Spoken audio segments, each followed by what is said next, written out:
नमस्कार मित्रों, आप सभी का स्वागत है हमारे मगध आईएएस चैनल में। और आज हम संविधान वाले वीडियो के दूसरे पार्ट में हैं। यानी इससे पहले जो हमने आर्टिकल 1, 2, 3, 4 को कवर किया था, और आज हम 5, 6, 7, 8, 9 और 10th यानी आर्टिकल 5 से लेकर 10th तक हम उसके बारे में जानेंगे। सारा कुछ एकदम डिटेल्स में जानेंगे। बहुत सारे एग्ज़ाम में डायरेक्ट इनडायरेक्ट प्रश्न आते हैं, तो आप इस वीडियो में सब कुछ को कवर होते हुए देखेंगे। ठीक है, तो हम शुरू करते हैं। यहाँ पर देखिए, ये हमारे क्वालिफ़िकेशन है। चूँकि देखिए, मेरा मानना है कि कोई भी चीज़ काम करने से पहले आप उसके योग्य हैं कि नहीं, आप सामने वालों को पता होनी चाहिए। ठीक है, तो चूँकि मेरा नेट एस्पिरेंट भी हूँ, तो इस बार नेट निकला है तो नेट का नहीं लिखा हूँ। ठीक है, नेट क्वालिफाइड हूँ एमए हिस्ट्री से। और देखो, आज का विषय है भारतीय संविधान एवं उसके अनुच्छेद का विश्लेषण। ठीक है, तो चलिए शुरू करते हैं। सभी आर्टिकल को हम लोग देखते हैं। ठीक है, 5 से लेकर 10 तक।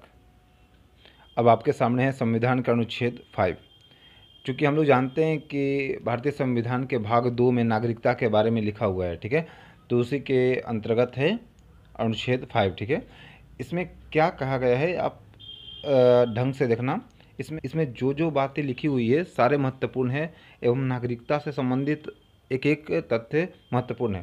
तो इस वीडियो को आप सही से और ध्यान से देखना। ठीक है, अब इसमें क्या कहा गया है, इस संविधान के प्रारंभ में प्रत्येक व्यक्ति जिसका भारत के राज्य क्षेत्र में अधिवास हो, अब इसको समझो, वह सभी लोग जो स्वतंत्रता से पहले, ये स्वतंत्रता से पहले या कहें भारतीय संविधान के पहले, जो भारतीय संविधान लागू हुआ था 26 जनवरी 1950 को, उसके पहले से भारत में रह रहे हों, ठीक है, वो राज्य क्षेत्र में रह रहे हों, वो भारत के नागरिक होंगे। ठीक है, संविधान के अनुच्छेद 5 क्या कहता है हम देखते हैं। यहाँ पर देखो, क, ख एवं ग में इसको डिवाइड किया हुआ है। ठीक है, इस संविधान के प्रारंभ पर प्रत्येक व्यक्ति जिसका भारत के राज्य क्षेत्र में अधिवास है। ठीक है, अब देखो, यह संविधान लागू हुआ था 26 जनवरी 1950 को। उससे पहले जो व्यक्ति भारत में रह रहा हो, भारत के राज्य क्षेत्र में रह रहा हो, वो भारत का नागरिक होगा। क में क्या लिखा हुआ है, जो भारत के राज्य क्षेत्र में जन्मा था। ठीक है, वही बात हो गई। अब ये दोनों बात एक ही है। ठीक है, ख, जिसके माता या पिता में से कोई भारत के राज्य क्षेत्र में जन्मा था, या ग देखो, जो ऐसे प्रारंभ से ठीक पहले कम से कम 5 वर्ष तक भारत के राज्य क्षेत्र में मामूली तौर पर से निवासी रहा है, भारत का नागरिक हुआ। यहाँ पर देखो, हम इसको सही ढंग से आपको समझाते हैं, सही ढंग से इसको समझते हैं। देखो, ख क्या कह रहा है कि कोई माता पिता, मान लो कि माता है ऑस्ट्रेलिया का और पिता है भारत के, या पिता है ऑस्ट्रेलिया का, माता है भारत के। 26 जनवरी 1950 से पहले अगर वो भारत में रह रहे हों, कोई भी एक व्यक्ति, या भारत में उनका जन्म हुआ हो, ठीक है, तो व्यक्ति भारत का नागरिक होगा। ठीक है, ग देखो, जो ऐसे प्रारंभ से ठीक पहले कम से कम 5 वर्ष तक, यानी संविधान बनने से 5 वर्ष पहले से भारत में रह रहे हों, कोई भी देश का नागरिक हो, वो भारत के नागरिक होंगे। ठीक है, समझ गए आप। अब हम नेक्स्ट अनुच्छेद देखते हैं, नेक्स्ट आर्टिकल देखते हैं। अब हम देखते हैं संविधान के अनुच्छेद 6। ठीक है, यहाँ पर देखो, काफ़ी महत्वपूर्ण है, लिखा हुआ है, यदि पाकिस्तान से कोई व्यक्ति 19 जुलाई 1948 से पहले प्रवास कर गया है, ठीक है, तो उसे प्रवास की तारीख से भारत के राज्य क्षेत्र में सामान्य रूप से निवासी माना जाता है। ठीक है, पाकिस्तान 1947 में बना था, सभी जानते हैं। 14 अगस्त को उसका स्वतंत्रता दिवस मनता है और 15 अगस्त को अपना। ठीक है, तो यहाँ पर देखो, कह रहा है कि 19 जुलाई 1948 से पहले, यानी जब पाकिस्तान बना था, और उसके लगभग 1 साल बाद किसी कारणवश से कोई व्यक्ति वहाँ से प्रवास करके वहाँ से किसी कारणवश भारत में आ गया हो, उसको लगा कि हम पाकिस्तान में जाकर गलती किए हैं, और वह 19 जुलाई 1948 से पहले भारत में आ चुका है, ठीक है, आ गया, तो वह भारत का नागरिक माना जाएगा। सभी लोगों की तरह भारत का नागरिक माना जाएगा। ठीक है, समझ तो आर्टिकल 6 आप समझ गए, यह पाकिस्तान से भारत में आने वाले व्यक्तियों के नागरिकता के बारे में देता है, यानी कब, 19 जुलाई 1948 से पहले। ठीक है, अब हम देखते हैं संविधान के अनुच्छेद 7। देखो यह भी 6 के तरह ही बात करता है, पाकिस्तान से प्रव्रजन करने वाले कुछ व्यक्तियों के नागरिकता के अधिकार। ठीक है, देखो मैंने बताया था कि ऐसे व्यक्ति जो 1 मार्च 1947 के बाद भारत से पाकिस्तान स्थानांतरित हो गए हैं। यहाँ पर देखो अनुच्छेद 7 क्या कहता है, ऐसे व्यक्ति जो 1 मार्च 1947 के बाद भारत से पाकिस्तान चले गए हैं, स्थानांतरित हो गए हैं, यहाँ से वहाँ रहने लगे हैं। ठीक है, और बाद में पुनः लौटकर भारत आया हो और 6 महीने तक भारत में रह रहे हो, ऐसे व्यक्तियों को अनुच्छेद 7 के अनुसार भारत का नागरिकता माना जाएगा।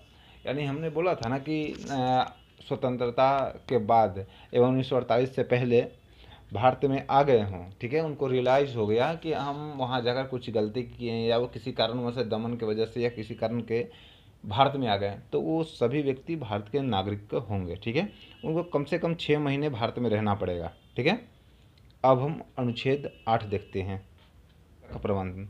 अनुच्छेद 8 क्या कहता है, यह भारत में जन्मा हो एवं विदेश में रहता है उसके लिए नागरिकता का प्रबंध के बारे में कहता है। ठीक है, कौन व्यक्ति जो भारत में जन्म लिया और एवं विदेश में रहता हो उसके लिए नागरिकता का प्रबंध है।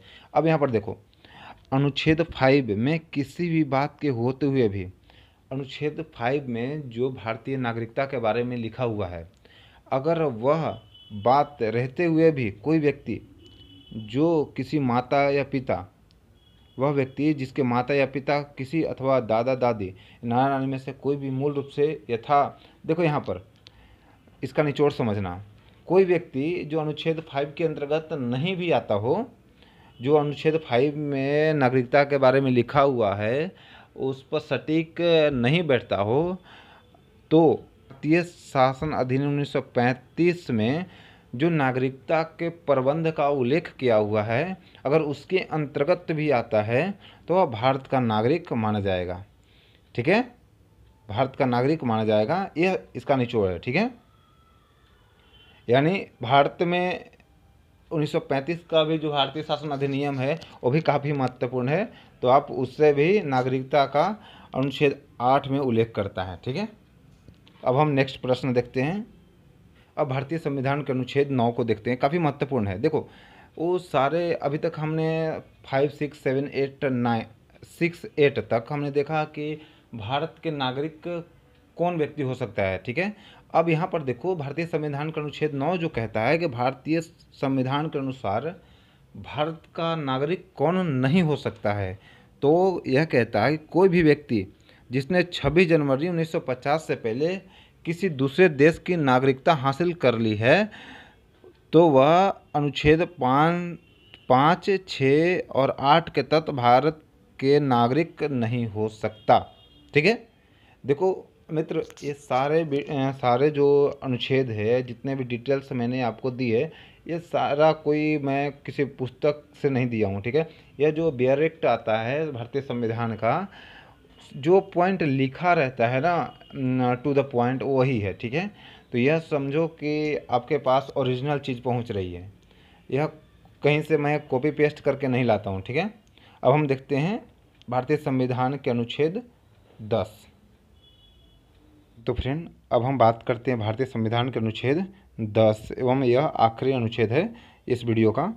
अब यहाँ पर देखो यह काफ़ी महत्वपूर्ण है, ये सारे जो 5, 6, 7, 8, 9, 10 जितने भी आर्टिकल मैंने बताया सारे महत्वपूर्ण है, और मैं आपको बताता हूँ आज कि आर्टिकल 1 से लेकर 395 तक जितने भी आर्टिकल है, ठीक है, पहले मैं उसको ख़त्म करूँगा सारा एक एक वीडियो में, और उसके बाद जितने भी संशोधन वगैरह है वो सारा कुछ मैं करूँगा। ठीक है, तो इसमें क्या कहता है, संविधान के अनुच्छेद 10 के अनुसार यदि कोई व्यक्ति जिससे संविधान के भाग 2 में किसी भी प्रावधान के तहत नागरिक माना जाता है, ठीक है, संविधान के भाग 2 में नागरिकता के बारे में उल्लेखित है। ठीक है, भाग 2 क्या है, भाग 2 है नागरिकता के बारे में बात कहता है। ठीक है, तो यह कहता है कि संविधान के भाग 2 के किसी भी प्रावधान के तहत भारत का नागरिक माना जाता हो तो वह नागरिक बना रहेगा।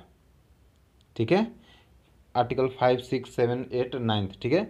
इसमें से कोई भी जो मापदंड है नागरिकता के, उसमें अगर कोई व्यक्ति मीट करता हो, अगर वो फुलफिल करता हो, तो संसद द्वारा बनाए गए किसी भी कानून के अधीन होगा। जाहिर सी बात है कि भारतीय संविधान के अनुसार अगर आप भारत के नागरिक हैं, भारतीय नागरिक हैं, आप एक भारतीय हैं, इंडियन हैं, हिंदुस्तानी हैं, भारतवासी हैं, तो आप पर भारतीय संहिता, आईपीसी, सीआरपीसी एवं संविधान के जितने भी कानून हैं आप पर भी लागू होते हैं। आप गलत काम कीजिएगा तो आपको दंड भी मिलेंगे। अगर आप गलत काम करेंगे तो दंड भी मिलेंगे। यानी आप भारतीय संविधान के दायरे में आ चुके हैं। ठीक है, आज की इस वीडियो में कुल 6 आर्टिकल के बारे में जाना हूँ और नेक्स्ट वीडियो में आपको और 5 मिलेंगे। तो ऐसे ही मैं एक पूरा का पूरा प्ले लिस्ट बना दिया हूँ, तो जिससे आपको आसानी हो जाए। ठीक है, तो फ्रेंड आज की वीडियो में बस इतना ही, और नेक्स्ट वीडियो मैं 2 दिन के बाद अपलोड करूँगा। यह साइकिल है, एल्गोरिदम इसी के ऊपर काम करता है गूगल का। तो नेक्स्ट वीडियो 2 दिन बाद आएगा, मैं पूरा का पूरा आर्टिकल करवाऊँगा। ठीक है, धन्यवाद धन्यवाद धन्यवाद।